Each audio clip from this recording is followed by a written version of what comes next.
Hello everyone. Welcome to For Nurses Preparation YouTube channel. I am Neeraj Kumar Kathal. Happy Independence Day to all. Let's begin our today's MCQ session. First question is, what is the route of administration of rotavirus vaccine? Rota virus vaccine को किस root से administer किया जाता है? Intramuscular, subcutaneous, intradermal या फिर oral?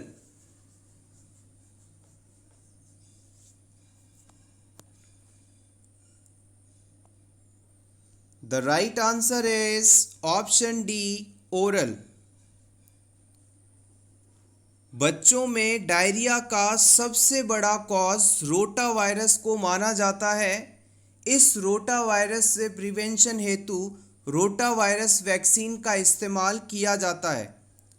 Rota virus vaccine को हम ओरल रूट से एडमिनिस्टर करते हैं और इसकी जो डोज है वो 5 ड्रॉप्स होती हैं।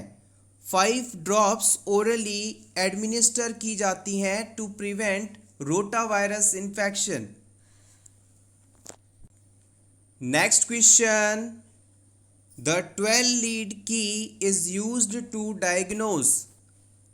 अगर किसी क्लाइंट में आप 12 लीड ECG करवाते हैं तो इसका इस्तेमाल बेसिकली किस पर्पस से किया जाता है?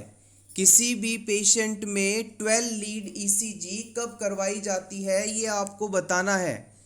Option A, dysrhythmias and conduction abnormalities को पता करने के लिए। ऑप्शन बी, चैम्बर एनलार्जमेंट और इंजरी को पता करने के लिए। Myocardial ischaemia and conduction abnormalities को पता करने के लिए। पल्मोनरी एडिमा और हार्ट फेलियर को पता करने के लिए। इन चारों ऑप्शंस के लिए आपको 4 अलग ऑप्शंस मिलेंगे। इनमें से आपको सेलेक्ट करना है कि कौन कौन सी फाइंडिंग के लिए 12 लीड ECG करवाई जाती है। अपकमिंग एग्जाम्स में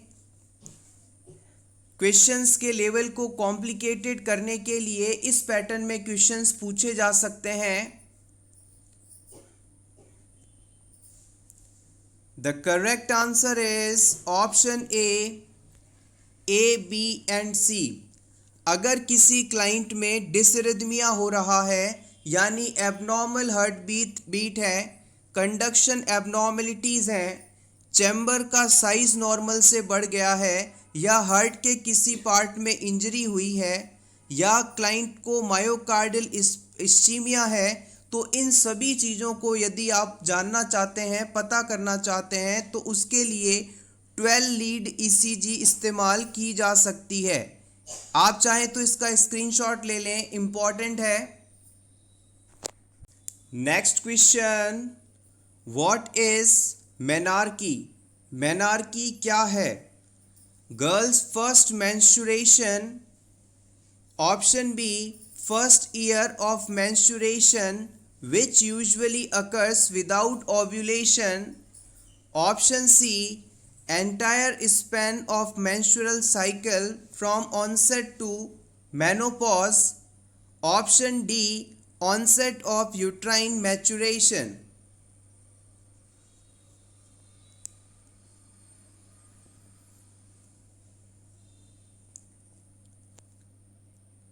The right answer is option A, women's first menstruation. किसी भी वुमेन में, फीमेल में पहला मेंस्ट्रुअल पीरियड जो है उसे मेनार्की के नाम से जाना जाता है। जनरली पहला मेंस्ट्रुअल पीरियड या पहली मेंस्ट्रुअल ब्लीडिंग 12 से 17 ईयर्स की एज के दौरान देखने को मिलती है। ब्लीडिंग का, मेंस्ट्रुअल साइकिल का शुरू होना मेनार्की और मेंस्ट्रुअल साइकिल का परमानेंटली रुकना जो कि लगभग 45 ईयर्स के आसपास होता है, इसे मेनोपॉज कहा जाता है। 15 ईयर्स से लेकर 45 ईयर्स की एज के दौरान वुमेन को रिप्रोडक्टिव एज वाली वुमेन के रूप में जाना जाता है।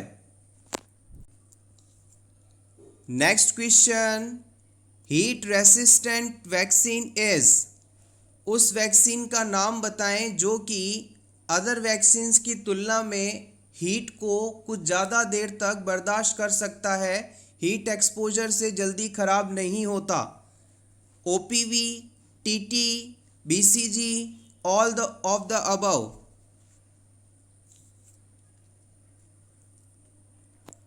The right answer is option B, TT. दो चीज़ें फ्रीक्वेंटली एग्जाम्स में पूछी जाती हैं, specially state level and CHO exams. Heat sensitive यानी ऐसे वैक्सीन जो थोड़ा भी टेम्परेचर मिले तो ख़राब हो जाते हैं, थोड़े भी टेम्परेचर एक्सपोजर से ख़राब हो जाते हैं। इसका एग्जाम्पल है ओरल पोलियो वैक्सीन। इसे आप सेबिन वैक्सीन के नाम से भी जानते हैं because it is discovered by the person Sabin. Excuse me. Next आता है हीट रेसिस्टेंट वैक्सीन, जो कि इस क्वेश्चन का आंसर भी है। ये है tetanus toxoid, TT. Next question, the pathology report states that a client's urinary calculus is composed of uric acid. Which nutrient should the nurse instruct the client to avoid? Select all that apply. अगर किसी client को uric acid stone है, uric acid कैल्कुलाई है, uric acid से बनी पथरी है, तो इस पेशेंट को आप कौन कौन सी फूड सब्सटेंस खाने में नहीं लेने के लिए कहेंगे। सिंपली आपको बताना है कि कौन से food substance uric acid stone का निर्माण करवा सकते हैं। Egg, fruit, organ meat, meat extract, raw vegetable.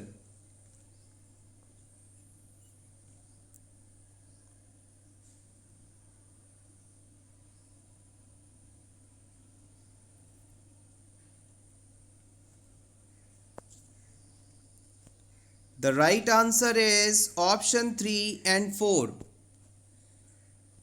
जब भी आपसे यूरिक एसिड के बारे में बात की जाए, यूरिक एसिड स्टोन्स की बात की जाए, तो याद रखिएगा यूरिक एसिड स्टोन उन लोगों में अधिक देखने को मिलते हैं जिनकी डाइट में प्यूरिन सब्सटेंस ज़्यादा होता है। इसलिए हमें डाइट के अंदर ऐसे पेशेंट्स को लो प्यूरिन लेने के लिए कहा जाता है। हम ऐसी डाइट पर्सन को लेने के लिए कहते हैं जिसमें प्यूरिन कंटेंट कम से कम हो। लो प्यूरिन, यहाँ पर जो प्यूरिन है उसके मेटाबॉलिज्म्स के बाद यूरिक एसिड का फॉर्मेशन होता है और यही यूरिक एसिड बॉडी के अलग अलग हिस्सों में जाकर स्पेशली यूरिनरी ट्रैक्ट में जाकर डिपॉजिट हो जाता है और स्टोन फॉर्मेशन करवाता है। यहाँ पर ऑर्गन मीट और मीट एक्सट्रैक्ट ये दो ही ऐसे फूड सब्सटेंस हैं जिनके अंदर प्यूरिन अधिक मात्रा में होता है। इन दोनों फूड सब्सटेंसेस को हम इस पेशेंट में कम से कम लेने के लिए या बिल्कुल ही नहीं लेने के लिए कहेंगे। यूरिक एसिड स्टोन में जो लो प्यूरिन डाइट दी जाती है उसके लिए आप याद रखें जितने भी ऑर्गन मीट होते हैं उन्हें अवॉइड करना है। इसके अलावा होल ग्रेन्स के अंदर भी आपको प्यूरिन काफ़ी देखने को मिलेगा, उसे भी आप चाहें तो अवॉइड कर सकते हैं। नोट कर लीजिएगा, whole grain and meat, organ meat, इन दोनों चीज़ों को आपको अवॉइड करना है अगर आपके पेशेंट में यूरिक एसिड स्टोन है। एग, फ्रूट, रॉ वेजिटेबल, इनके अंदर प्यूरिन कंपोनेंट इतना ज़्यादा नहीं होता, इसलिए इन्हें अवॉइड करने की आवश्यकता नहीं है। Take screenshot for your revision. Next question, average height of newborn at time of birth. जन्म के समय न्यूबॉर्न बेबी की हाइट कितनी होती है, लंबाई कितनी होती है? 45 to 50 inches, 32 inches, 18 to 20 inches, 25 to 30 inches। जब भी किसी क्वेश्चन में मेजरमेंट के बारे में पूछा जाता है तो हमेशा आपको जो मेजरिंग यूनिट पीछे इस्तेमाल की गई है उसे आंसर देने से पहले डबल चेक करना है, क्योंकि जो वैल्यूज़ होती हैं वो नॉर्मल के आसपास होती हैं, लेकिन जो मेजरिंग यूनिट है वो आपको कंफ्यूज करवा सकती है। इसलिए पूरे ऑप्शन को अच्छी तरह से पढ़ें। The right answer is option C 18 to 20 inches. हम इस बात को जानते हैं कि 1 इंच में 2.5 सेंटीमीटर्स होते हैं, तो हम इसे कह सकते हैं 18 to 20 इंचेस या फिर 45 to 50 सेंटीमीटर्स। 45 से 50 सेंटीमीटर कह दीजिए या फिर 18 से 20 इंचेस कह दीजिए। ये किसी न्यूबॉर्न बेबी की जन्म के समय लंबाई होती है। इसके अलावा एग्ज़ाम में आपसे पूछा जा सकता है कि न्यूबॉर्न बेबी की जो बर्थ लेंथ है वो किस एज पर डबल होती है। तो याद रखिएगा 4 इयर्स की एज पर जो लेंथ है वो डबल हो जाती है। जन्म के समय बच्चे की जितनी लंबाई थी वो 4 साल की उम्र पर डबल हो जाती है, यानी कि 100 सेंटीमीटर आप कह सकते हैं अप्रॉक्सीमेटली। इसके अलावा 1 साल तक के बच्चे में यदि आपको लेंथ का मेजरमेंट करना है तो इसके लिए इन्फेंटोमीटर का इस्तेमाल किया जाता है, और 1 साल से अधिक उम्र के बच्चों में लंबाई को मेजर करने के लिए स्टेंडियोमीटर का इस्तेमाल करते हैं। ये क्वेश्चन भी प्रीवियस एग्जाम में पूछा गया है, इम्पॉर्टेंट है। Next question, the following are the cause of separation of normally situated placenta except. इन चारों ऑप्शंस में से आपको उस ऑप्शन को सेलेक्ट करना है जो कि नॉर्मली इम्प्लांटेड प्लेसेंटा के सेपरेट होने का कॉज नहीं है। Sudden uterine decompression, defective decidua, supine hypotension syndrome, थ्रोम्बोफिलियास।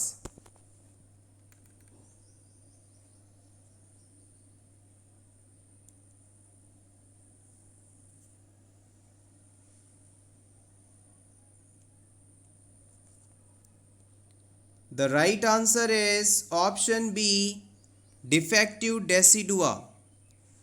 Defective decidua के कारण नॉर्मली इम्प्लांटेड प्लेसेंटा कभी भी अपनी जगह से नहीं हटता है। Separation of placenta is not due to defective decidua. Pregnancy के दौरान जो यूट्रस की सबसे अंदर वाली लेयर है जिसे आप एंडोमेट्रियम के नाम से जानते हैं, इसे डेसिडुआ कहा जाता है। यूट्रस की सबसे अंदर वाली लेयर एंडोमेट्रियम है और प्रेगनेंसी के दौरान इस एंडोमेट्रियम को ही हम डेसिडुआ लेयर के नाम से जानते हैं। डेसिडुआ लेयर प्रेगनेंसी को मेंटेन करवाती है, इम्प्लांटेशन के लिए खुद को मॉडिफाई करके सारी फीचर्स को फैसिलिटेट करवाती है, जिससे कि प्रेगनेंसी कंटिन्यूअसली चलती रहे। रिमेनिंग ऑप्शंस की बात की जाए तो sudden uterine decompression.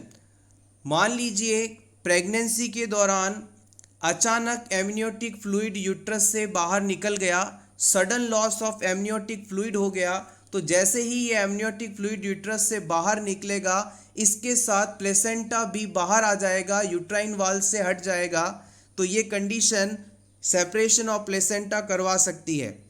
Hopefully clear. Option C के अंदर बताया गया है सुपाइन हाइपोटेंशन सिंड्रोम। इम्पॉर्टेंट है ये चीज़। प्रेगनेंसी के दौरान वुमेन को हम सुपाइन पोजीशन में लेटने से मना करते हैं, सीधा लेटने से मना करते हैं, क्योंकि जब वुमेन सीधा लेटती है तो उसका जो यूट्रस है, ग्रेविड यूट्रस है, प्रेगनेंसी का यूट्रस है, वो लगातार इंफीरियर वेना कावा पर प्रेशर बनाता है और इस इंफीरियर वेना कावा पर प्रेशर पड़ने के कारण यहाँ से ब्लड फ्लो कम हो जाता है, धीमा हो जाता है और यही कंडीशन सुपाइन हाइपोटेंशन सिंड्रोम कहलाती है। इसे कई बार inferior vena cava compression syndrome के नाम से भी जानते हैं। अगर इंफीरियर वेना कावा की सप्लाई ऑब्स्ट्रक्ट होती है तो इससे बच्चे तक पर्याप्त मात्रा में न्यूट्रिशन, ऑक्सीजन आदि नहीं पहुंच पाएंगे और इससे बच्चा डिस्ट्रेस में जा सकता है। इसलिए वुमेन को हम प्रेगनेंसी के दौरान lateral position, specially left side में करवट लेकर लेटने के लिए कहते हैं। लास्ट ऑप्शन के अंदर बताया गया है थ्रोम्बोफिलियाज। थ्रोम्बोफिलियाज बेसिकली एक ब्लड डिसऑर्डर है जिसके कारण वेन और आर्टरीज में लगातार क्लॉटिंग होती रहती है और इस क्लॉटिंग के कारण भी प्लेसेंटा अपनी नॉर्मल साइड से हट सकता है, इम्प्लांटेशन साइड से सेपरेट हो सकता है। Next question, the nurse caring for a client receiving magnesium sulfate must closely observe for side effects associated with the drug therapy. An expected side effect of magnesium sulfate is। AIIMS नॉर्सेट की यदि आप preparation कर रहे हैं तो यहाँ पर जब भी आप क्वेश्चन को रीड करें, हर वर्ड के मीनिंग को समझें और फिर ही आंसर करें। कभी भी एम्स एग्ज़ाम में सिंपल दिखने वाले क्वेश्चन सिंपल नहीं होते, उसके पीछे कोई ना कोई कॉन्सेप्ट ज़रूर होता है।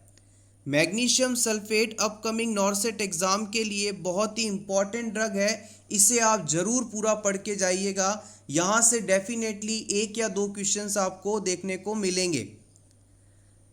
इस क्वेश्चन में ये कहा जा रहा है कि किसी पेशेंट को आप मैग्नीशियम सल्फेट मेडिसिन दे रहे हैं, इस मैग्नीशियम सल्फेट ड्रग के कौन से साइड इफ़ेक्ट आपको देखने को मिल सकते हैं ये बताना है। डिक्रीज यूरिनरी आउटपुट हो सकता है, हाइपर सोमनोलेंस हो सकता है, absence of knee jerk reflex हो सकता है, डिक्रीज रेस्पिरेटरी रेट हो सकता है।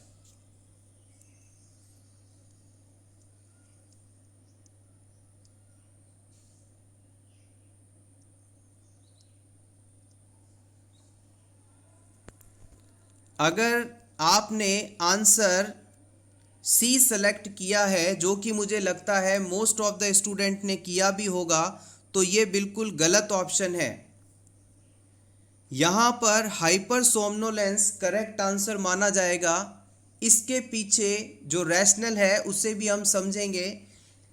इस क्वेश्चन को मैंने जोर देकर इसलिए आपसे एक्सप्लेन कर ध्यान से अटेंड करने के लिए कहा था क्योंकि 2 चीज़ें होती हैं, एक होता है साइड इफ़ेक्ट और एक होता है science of toxicity. Side effect and toxicity symptoms कह सकते हैं आप इसे, इन दोनों में फ़र्क है। अगर किसी क्लाइंट को आप मैग्नीशियम सल्फेट दे रहे हैं तो मैग्नीशियम सल्फेट ड्रग के कारण पेशेंट को स्लीपीनेस फील हो सकती है, यानी उसे बहुत ज़्यादा नींद आएगी। इसे आप हाइपर सोमनोलेंस के नाम से जानते हैं। इस क्लाइंट को हॉट फ्लैशेस हो सकते हैं, इस क्लाइंट को लेथार्जी हो सकती है, थकान हो सकती है और ये सभी एक्सपेक्टेड इफ़ेक्ट्स हैं और ये सभी साइड इफ़ेक्ट्स कहलाते हैं। अगर इसके अलावा पेशेंट के अंदर यूरिन आउटपुट कम होने लगे, जैसा कि ऑप्शन ए में बताया गया था, इसके बाद नी जर्क रिफ्लेक्स कम होने लगे या एब्सेंट हो जाए, पेशेंट का रेस्पिरेशन रेट कम होने लगे, तो ये सभी साइंस ऑफ टॉक्सिसिटी में आएंगे। अगर इनमें से कोई भी सिम्टम आपको दिखाई देता है तो इसका मतलब है कि पेशेंट में इस ड्रग की टॉक्सिसिटी डेवलप हो रही है। होपफुली अब आप इस चीज़ को समझ गए होंगे। इस क्वेश्चन में आपसे साइड इफ़ेक्ट के बारे में पूछा गया था जो कि किसी भी मेडिसिन को देने के बाद एक्सपेक्टेड होता है कि हाँ इस ड्रग से ये चीज़ हो सकती है, इसे हम इस तरह से मैनेज करेंगे। लेकिन टॉक्सिसिटी का मतलब है कि बहुत ही ज़्यादा एडवर्स इफेक्ट जो कि नॉर्मली एक्सपेक्टेड नहीं होता। मैग्नीशियम सल्फेट के बारे में कुछ और पॉइंट्स को डिस्कस कर लेते हैं, ये काफ़ी इंपॉर्टेंट है। मैग्नीशियम सल्फेट MgSO4 ये एक नेचुरली अकरिंग मिनरल है जिसका इस्तेमाल अगर किसी क्लाइंट में मैग्नीशियम की कमी हो, अगर किसी क्लाइंट के शरीर में मैग्नीशियम की कमी हो तो उसे लेवल में लाने के लिए दिया जा सकता है। मैग्नीशियम सल्फेट को हम पीडियाट्रिक्स के अंदर नेफ्राइटिस के ट्रीटमेंट में भी इस्तेमाल करते हैं। इसके अलावा प्रेग्नेंट वुमेन जो कि प्री एक्लेम्शिया स्टेट में है, वो एक्लेम्शिया में ना कन्वर्ट हो जाए, उसमें सीजर्स ना आने लगें, इस चीज़ के स्टॉपेज हेतु मैग्नीशियम सल्फेट इस्तेमाल किया जाता है। मैग्नीशियम सल्फेट से इसका एंटीडोट भी कई बार पूछ लिया जाता है, तो याद रखिएगा calcium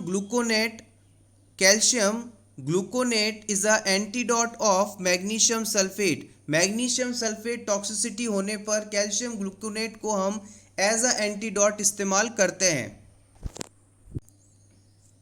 next question, aqueous humour is produced in.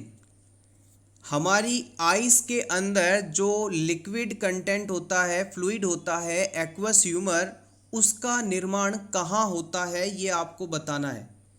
सब arachnoid space of meninges, lateral ventricles of brain, choroids, ciliary body।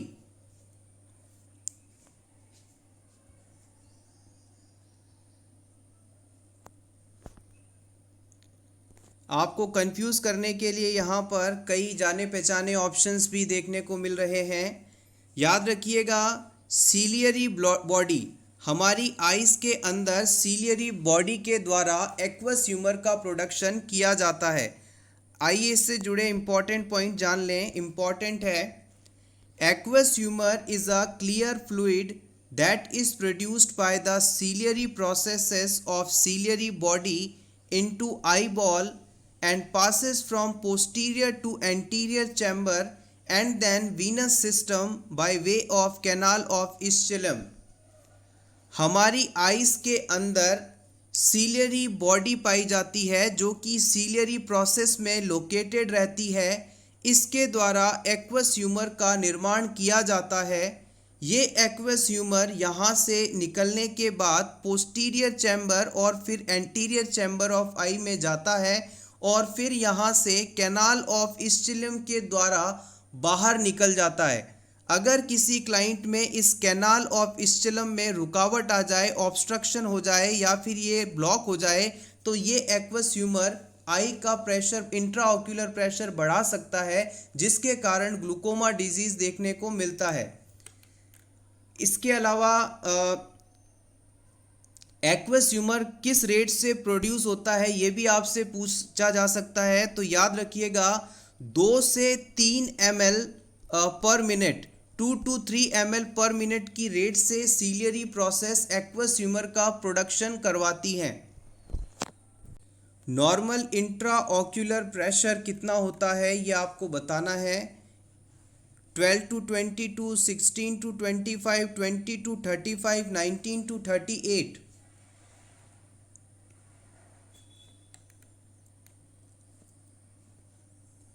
The right answer is option A, 12 to 22। Intraocular pressure is the pressure within the eyes and is measured by tonometry।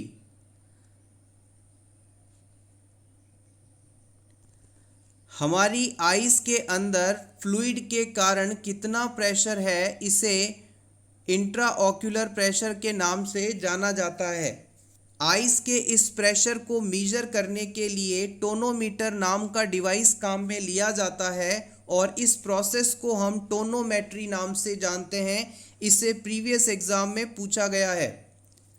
Normally यदि आपसे IOP पूछा जाए तो 12 से 22 या फिर आप इसे 8 से 22 mm of Hg के बीच याद रखें। वैल्यूज़ बुक और क्वेश्चन के अकॉर्डिंग वेरी हो सकती हैं। अगर किसी क्लाइंट में 22 mm ऑफ Hg से ज़्यादा इंट्राऑक्यूलर प्रेशर होता है तो इस बढ़े हुए फ्लूइड प्रेशर के कारण ऑप्टिक नर्व डैमेज हो सकती है और क्लाइंट को ग्लूकोमा डिजीज हो सकता है। Take screenshot for your revision. Next question, antispasmodic enema also known as. Antispasmodic enema को आप और किस नाम से भी जानते हैं? Oil enema, purgative enema, carminative enema, astringent enema.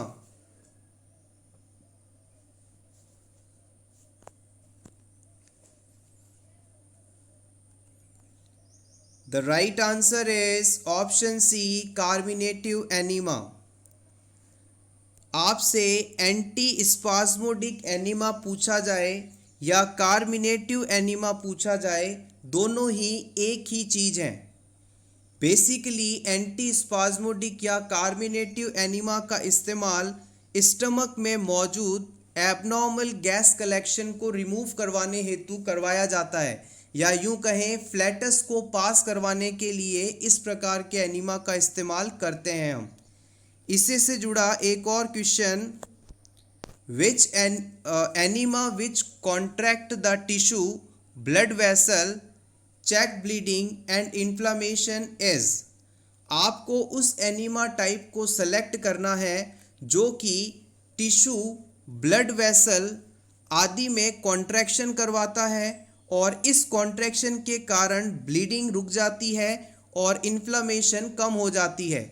Bleeding और इन्फ्लामेशन को कम करने रोकने के लिए कौन सा एनीमा इस्तेमाल किया जाता है? Oil enema, purgative, carminative, एस्ट्रीजिएंट।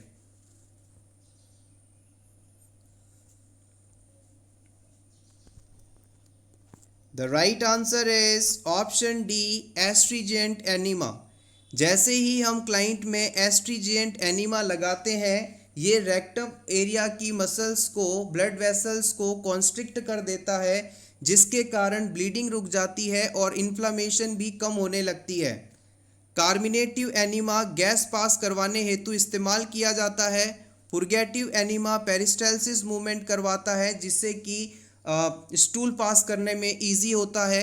और ऑयल बेस्ड एनीमास का इस्तेमाल मुख्य रूप से न्यूट्रिएंट्स की कमी, शॉक आदि के ट्रीटमेंट में किया जाता है। Next question, a client who had a suprapubic prostatectomy returns from the post anesthesia care unit and accidentally pulls out the urethral catheter, what should the nurse do first? किसी client में हम suprapubic prostatectomy procedure कर चुके हैं, यानी कि इस client की जो प्रोस्टेट ग्लैंड है उसे सुप्राप्यूबिक रूट से रिमूव कर दिया गया है। अब ये patient post anaesthesia care unit में आपके पास आता है। जैसे ही पेशेंट थोड़ा बहुत होश में आया, उसने अचानक अपने यूरिथ्रल कैथेटर को रिमूव कर दिया। यूरिथ्रल कैथेटर को, यूरिनरी कैथेटर को खींचकर बाहर निकाल दिया। इस सिचुएशन में एज अ नर्स आप सबसे पहले क्या करेंगे, ये आपको बताना है। आपके ऑप्शंस हैं, री इंसर्ट अ न्यू कैथेटर, आप दूसरा नया कैथेटर पेशेंट में लगा देंगे। Notify the health care provider, आप डॉक्टर को इन्फॉर्म करेंगे। Check for bleeding by irrigating suprapubic tube, हम पेशेंट में ब्लीडिंग तो नहीं हो रही, इसे चेक करेंगे। ब्लीडिंग हो रही है तो उसे रोकने की कोशिश करेंगे और सुप्राप्यूबिक ट्यूब को इरिगेट करेंगे। Option 4, take no immediate action if suprapubic tube is draining, यहाँ पर हम कोई भी एक्शन नहीं लेंगे अगर क्लाइंट की सुप्राप्यूबिक ट्यूब से ड्रेनेज निकल रहा है तो।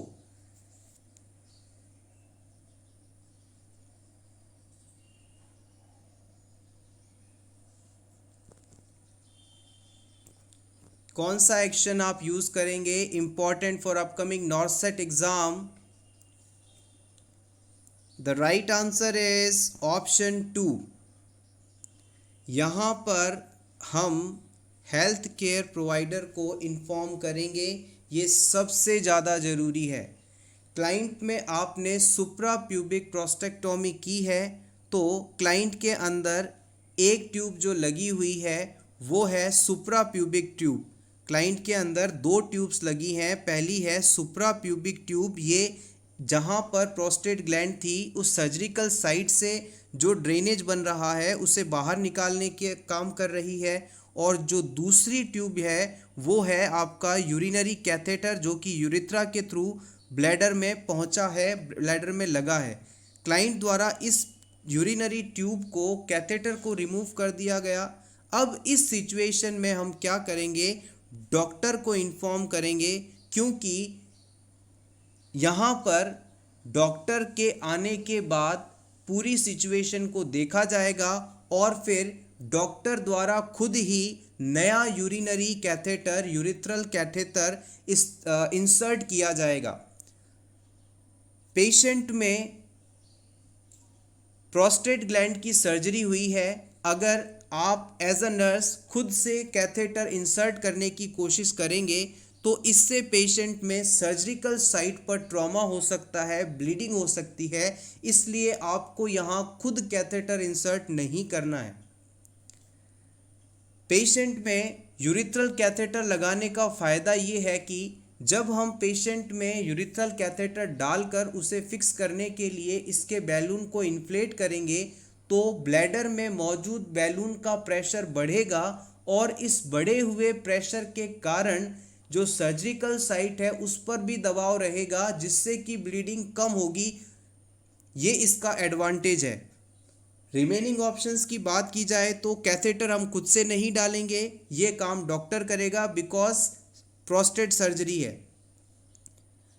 हम ब्लीडिंग तो नहीं हो रही इस चीज़ को चेक करेंगे, ये बात ठीक है, लेकिन सुप्रा प्यूबिक ट्यूब जो है उसे इरिगेट करने के लिए डॉक्टर की परमिशन चाहिए होती है। हम अपने मन से उसे इरिगेट नहीं कर सकते। So option 3 incorrect. पेशेंट में सुप्रा प्यूबिक ट्यूब से ड्रेनेज हो रहा है, ये बात सही है, लेकिन हमें यूरिथ्रल कैथेटर भी लगाना पड़ेगा ताकि ब्लैडर जो है लगातार ड्रेन आउट होता रहे और ब्लैडर बैलून के कारण सर्जिकल साइट पर प्रेशर रहे और रिस्क ऑफ ब्लीडिंग कम से कम हो सके, डिमिनिश हो सके, इसलिए हमें कैथेटर तो लगवाना ही पड़ेगा। सो ऑप्शन 4 इनकरेक्ट, यहाँ पर आपको एक्शन लेना है। Next question, what is the correct statement about intramuscular injection administration except? आपको बताना है कि IM इंजेक्शन लगाने के दौरान कौन सा स्टेटमेंट सही नहीं है। Option A, aspirate blood by pulling back to the piston. जब आप IM इंजेक्शन लगा रहे हों तो आपको पिस्टन पीछे खींचकर ब्लड एस्पायरेट करके देखना है। Use long needle for fatty person, obesity वाले पर्सन्स के लिए लंबी निडल इस्तेमाल करनी है। Touch the shaft of needle to prevent pain, needle के शाफ्ट को हमें टच करके रखना चाहिए ताकि पेशेंट को दर्द ना हो। या फिर do not touch the shaft of the needle, needle के शाफ्ट को टच नहीं करें।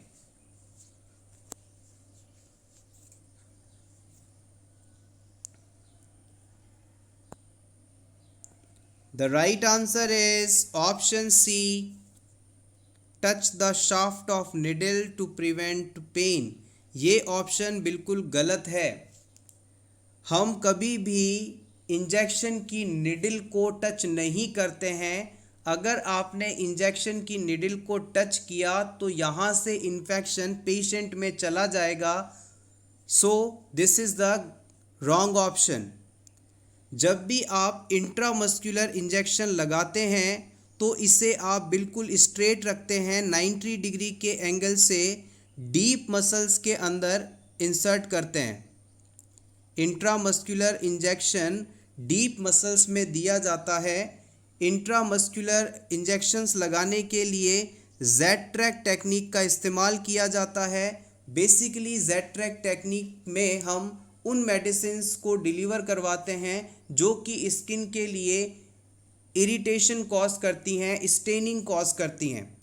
पिछले नॉर्सेट एग्ज़ाम में इंट्रामस्कुलर इंजेक्शन किस डिग्री एंगल पर लगाया जाता है ये चीज़ पूछी गई थी। तो कभी भी आपको किसी भी क्वेश्चन को इजी नहीं समझना है, कभी भी कोई भी क्वेश्चन आपसे पूछा जा सकता है। इसके अलावा जो मोटे लोग होते हैं, फैटी पर्सन्स होते हैं, उनके अंदर आपको लंबी नीडल यूज़ करनी है ताकि उनके मसल्स तक उसे वो पहुंच सके, डीपली पहुंच सके। और पेशेंट में आपको इंट्रामस्कुलर इंजेक्शन लगाने के बाद मसाज नहीं करनी है, इन चीज़ों का ख्याल रखना है। Next question, normal oxygen saturation in umbilical artery. Umbilical arteries के अंदर ऑक्सीजन सैचुरेशन कितना होता है ये आपको बताना है। ये मान लीजिए प्लेसेंटा है, ये अम्बिलिकल कॉर्ड है और ये अम्बिलिकल कॉर्ड बच्चे के अम्बिलिकस एरिया में जुड़ी हुई है। इस अम्बिलिकल कॉर्ड के अंदर 2 आर्टरी और 1 वेन होती है। आर्टरीज का काम होता है डीऑक्सीजनेटेड ब्लड को बच्चे से प्लेसेंटा या मदर की तरफ लेकर आना, जबकि जो अम्बिलिकल वेन होती है इसका काम होता है प्लेसेंटा से ऑक्सीजन रिच कंटेंट को प्लेसेंटा से बच्चे की तरफ लेकर आना। अब आपको बताना है कि इन अम्बिलिकल आर्टरी यानी कि बच्चे से ब्लड जो प्लेसेंटा की तरफ जा रहा है उसमें ऑक्सीजन का सैचुरेशन कितना होता है। 70 से 80, 50 से 60, 40 से 60, 20 से 40।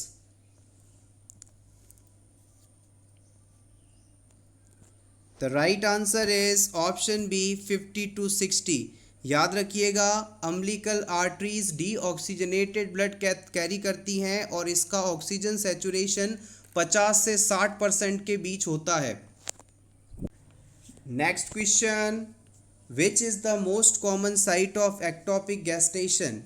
एक्टोपिक प्रेगनेंसी की मोस्ट कॉमन साइट आपको बतानी है। Abdominal, ovarian, cervical, tubal.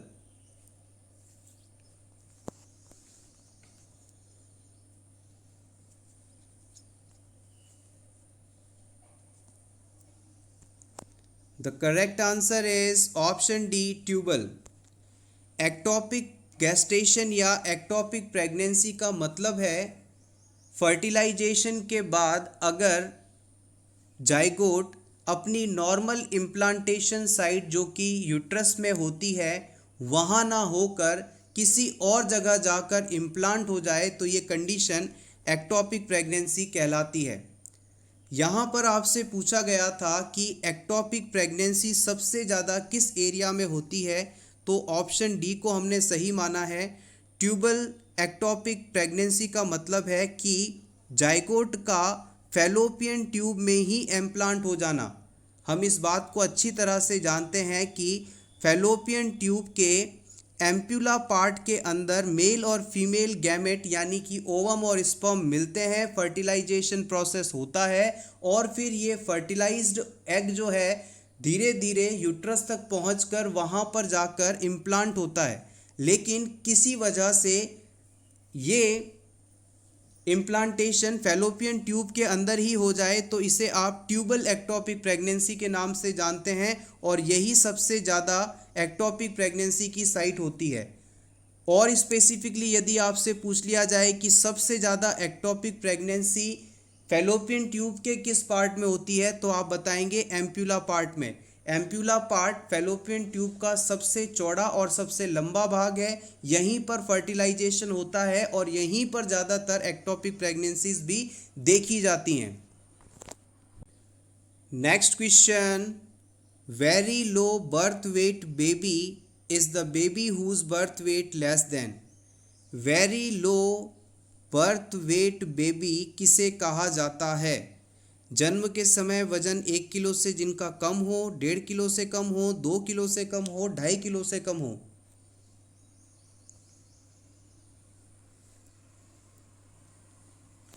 The right answer is option B. अगर किसी बच्चे का वजन जन्म के समय 2.5 से 3.5 kg के बीच हो तो इसे आप नॉर्मल मानते हैं। लेकिन अगर किसी बच्चे का वजन 2.5 किलो से कम हो, 2.5 केजी से कम हो, तो इस कंडीशन को आप लो बर्थ वेट बेबी के नाम से जानते हैं।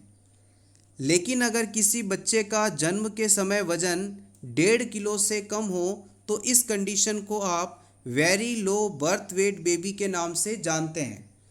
लास्ट कंडीशन आती है कि अगर किसी बच्चे का वजन जन्म के समय 1 किलो से भी कम हो, तो ये condition extremely low birth weight babies के नाम से जानी जाती है। Take screenshot for your revision. Next question, world diabetes day celebrated on. विश्व मधुमेह दिवस कब मनाया जाता है? 14 सितंबर, 14 अगस्त, 14 नवंबर, 24 जनवरी।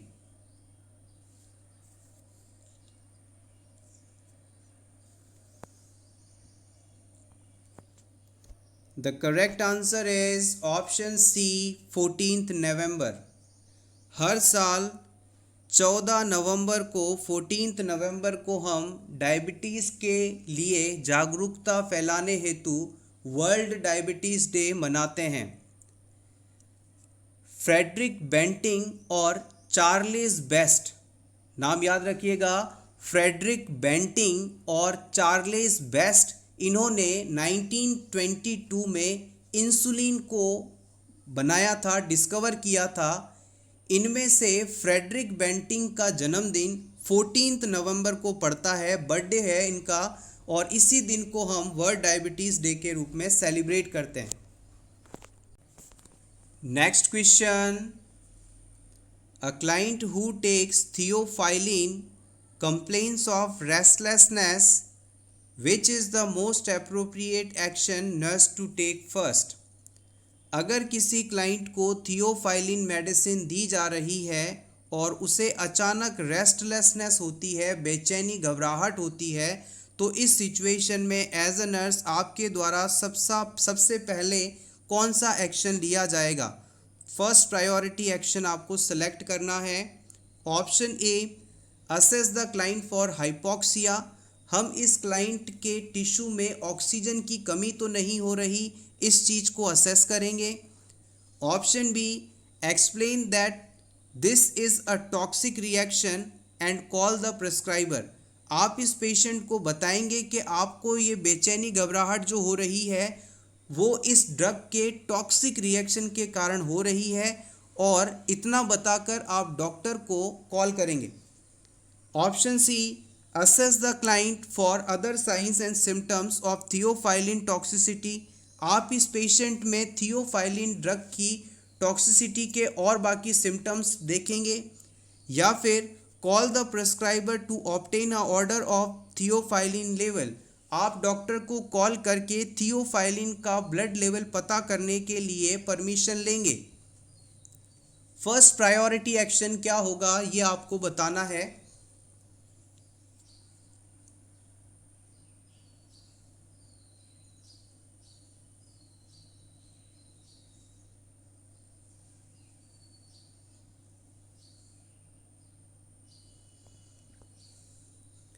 The right answer is option B.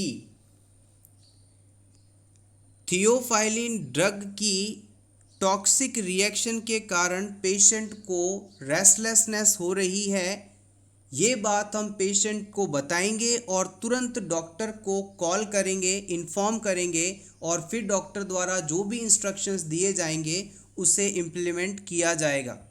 तो याद रखिएगा, थियोफाइलिन जो मेडिसिन है बेसिकली फॉस्फोडाइएस्ट्रेज इनहिबिटिंग ड्रग है।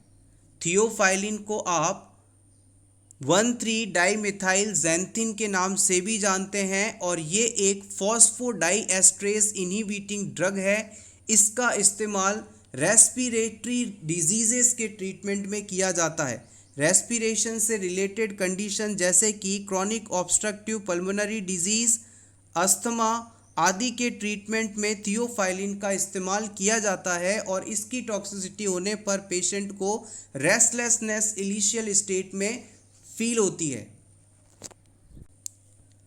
Next question, when teaching a 36 week primigravida sign of true labour the nurse would be sure to include. किसी 36 वीक की pregnant primigravida mother को true labour होने पर क्या science देखने को मिलेंगे, इसके बारे में टीचिंग दी जा रही है। एज अ नर्स इस क्लाइंट को समझाते समय आप कौन सा पॉइंट इंक्लूड करना चाहेंगे। Option A, when she feel pain in abdomen, जब वुमेन को पेट में दर्द हो तो ये ट्रू लेबर है। Option B, when her pain radiate from lower back to abdomen, जब प्रेग्नेंट वुमेन का पेन लोअर बैक से एब्डोमेन की तरफ मूव हो तो ये ट्रू लेबर है। या फिर when there is loss of mucus plug, mucus plug जैसे ही हटेगा ये ट्रू लेबर है। या फिर option 4, when she experience lightening, जब वुमेन को लाइटनिंग फील होगी तब ट्रू लेबर शुरू हो जाएगा।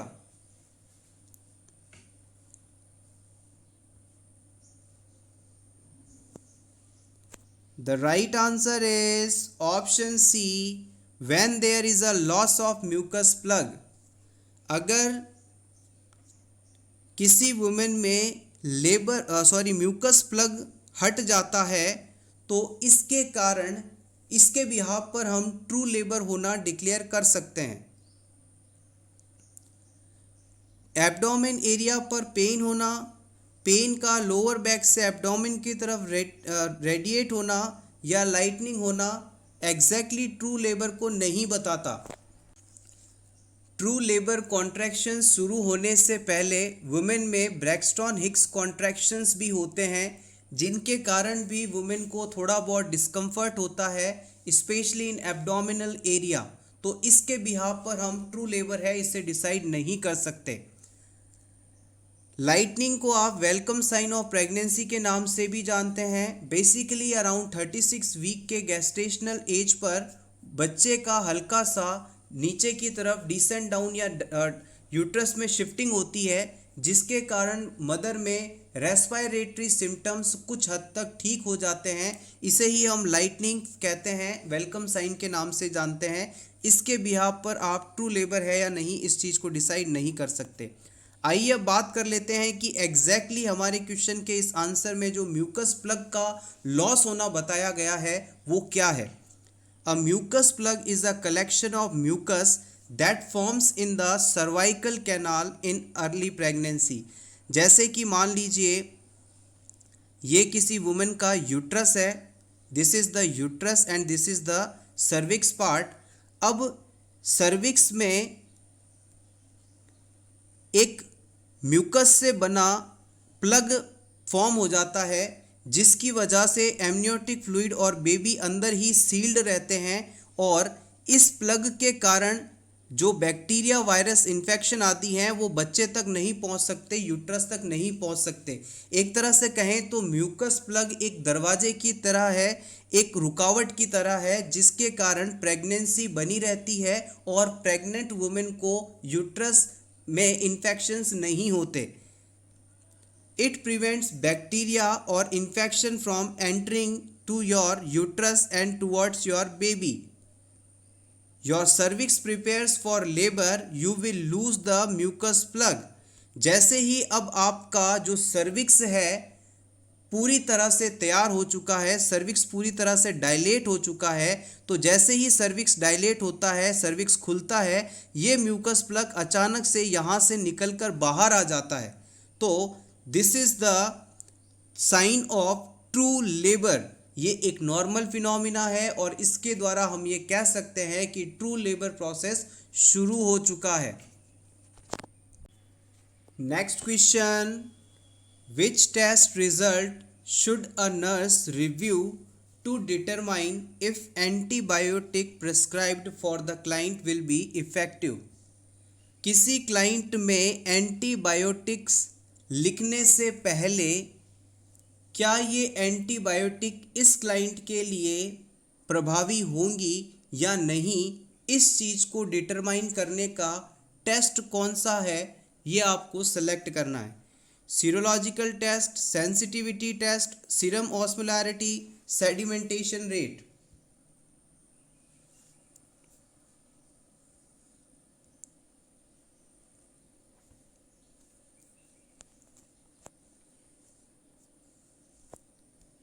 The right answer is option 2, basic but important. मान लीजिए जनरली जब कोई पेशेंट हॉस्पिटल में आता है, वो आपको बताता है कि मुझे इस तरह का कोई इन्फेक्शन हुआ है, तो हम उसे जनरल इस्तेमाल की जाने वाली एंटीबायोटिक मेडिसिन दे देते हैं और पर्सन में ये एंटीबायोटिक अपना इफ़ेक्ट दिखाती हैं, उसका इन्फेक्शन ठीक हो जाता है। लेकिन मान लीजिए कोई ऐसा पेशेंट आपके पास आया जिसे बॉडी की किसी पार्ट में इन्फेक्शन है और आपने उसे कई अलग अलग तरह की एंटीबायोटिक्स दी, लेकिन कोई भी दवा अपना काम सही नहीं कर पा रही है, पेशेंट में इन्फेक्शन को ख़त्म नहीं कर पा रही है। तो इस सिचुएशन में क्या किया जाता है, हम पेशेंट में उस इन्फेक्शन वाली साइट से सैंपल लेकर इसका कल्चर करवाते हैं और कल्चर करवाने के बाद ये देखा जाता है कि इस इन्फेक्शन का कारण आखिरकार है क्या ये बैक्टीरिया है, क्या ये वायरस है या कुछ और है। इस एग्जैक्ट कॉज को आइडेंटिफाई करते हैं। अगर कॉज बैक्टीरिया है तो फिर कौन सा बैक्टीरिया है और इसे पता किया जाता है और उस बैक्टीरिया के लिए कौन सी एंटीबायोटिक मेडिसिन सही है उसे प्रिस्क्राइब किया जाता है। तो हम कह सकते हैं कि कोई भी इन्फेक्शन कॉजिंग एजेंट किसी पर्टिकुलर मेडिसिन के लिए सेंसिटिव है या नहीं, इस चीज़ को टेस्ट करना सेंसिटिविटी टेस्ट कहलाता है फॉर द बेटर ट्रीटमेंट। अगर आपसे कोई सीरोलॉजिकल टेस्ट की बात करता है तो इससे बेसिकली हम ये पता करते हैं कि किसी डिजीज़ के अगेंस्ट इस पर्सन के शरीर में एंटीबॉडी है या नहीं। एंटीबॉडी कंटेंट को आइडेंटिफाई करने के लिए सीरोलॉजी टेस्ट करवाए जाते हैं। सीरम ऑस्मोलैरिटी का जांच करवाकर हम फ्लूइड और इलेक्ट्रोलाइट बैलेंस कैसा है इसे पता करते हैं। लास्ट है सेडिमेंटेशन रेट, इसे आप इरिथ्रोसाइट सेडिमेंटेशन रेट के नाम से भी जानते हैं। ये एक नॉन स्पेसिफिक टेस्ट है जो कि बॉडी में इन्फ्लामेशन को पता करने के लिए इस्तेमाल किया जाता है। Thank you so much everyone for watching this complete video. Best of luck.